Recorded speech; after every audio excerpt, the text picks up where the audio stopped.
നല്ല ദിവസമാണ് ഒരാൾ മരിച്ചതെങ്കിൽ ഉറപ്പിക്കാം, അയാളെ മരണം നല്ല മരണമാണ്, അവസാനം നല്ല രൂപമാണ്, നല്ല ദിവസമാണ് അല്ലാഹു നൽകിയത്.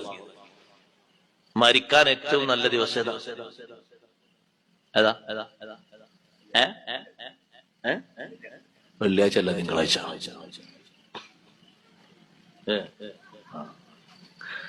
മരിക്കാൻ ഏറ്റവും നല്ല ദിവസം തിങ്കളാഴ്ചയാണ്. സയ്യിദുനാ മുഹമ്മദുർ റസൂലുള്ളാഹി സ്വല്ലല്ലാഹു അലൈഹി വസല്ലം തങ്ങൾ ലോകത്തുനിന്ന് വിടവാങ്ങിയത് റബീഉൽ അവ്വൽ 12 തിങ്കളാഴ്ചയാണ്.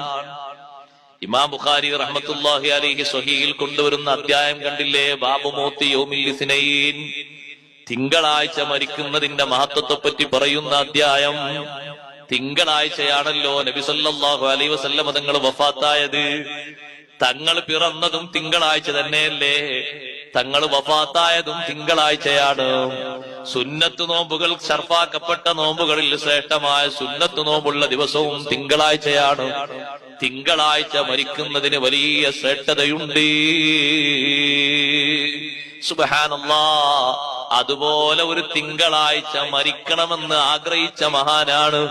ലോകത്ത് അമ്പിയാക്കൾ കഴിഞ്ഞാൽ ഏറ്റവും വലിയ മഹത്വം അല്ലാഹു നൽകിയ മഹാൻ.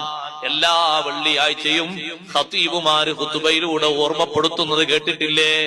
അഫ്ളലുൽ ബശരി ബഅദൽ അംബിയാഇ അല തഹ്ഖീഖ്. അംബിയാഇന് ശേഷം മനുഷ്യരിലെ ഏറ്റവും മഹത്വമുള്ള മഹാൻ സയ്യിദുനാ അബൂബക്കർ സിദ്ദീഖ് റളിയല്ലാഹു തആല അൻഹു മരിക്കാൻ ആഗ്രഹിച്ചതും തിങ്കളാഴ്ചയാണ്. തിങ്കളാഴ്ചയായപ്പോ ആയിഷ റളിയല്ലാഹു അൻഹയോട് ചോദിച്ചു, മോളെ ഇന്ന് ഏതാണ് ദിവസം? ഇന്ന് തിങ്കളാഴ്ചയാണ് ഉപ്പാ. ഇന്നല്ലേ എന്റെ നേതാവ് ലോകത്തോട് വിടവാങ്ങിയത്? അതേ, ഇന്നെനിക്ക് മരണം വന്നിരുന്നെങ്കിൽ.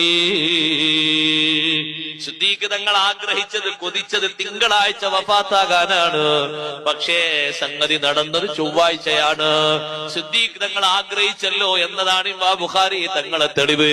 ഒരു ഔലിയാക്കളിൽപ്പെട്ട ഏറ്റവും വലിയ മഹാന് മനസ്സുകൊണ്ടൊരാഗ്രഹം ആഗ്രഹിച്ചെങ്കിൽ അതൊരു ചെറിയ കാര്യമാകൂല. തിങ്കളാഴ്ച പോലെ തന്നെ വെള്ളിയാഴ്ച രാവിലും വെള്ളിയാഴ്ച പകലിലും മരിക്കുന്നതിന് വലിയ മഹത്വമുണ്ട്. ഫത്ഹുൽ മുഈനിൽ കണ്ടില്ലേ? വെള്ളിയാഴ്ച രാവിലോ വെള്ളിയാഴ്ച പകലിലോ ഒരാൾ മരണപ്പെട്ടാൽ വഖാഹുല്ലാഹു മിൻ ഫിത്നത്തിൽ ഖബ്രി വഅദാബിഹി, ഖബറിന്റെ ഫിത്നയിൽ നിന്നും അദാബിൽ നിന്നും അല്ലാഹു കാവൽ നൽകുന്നു.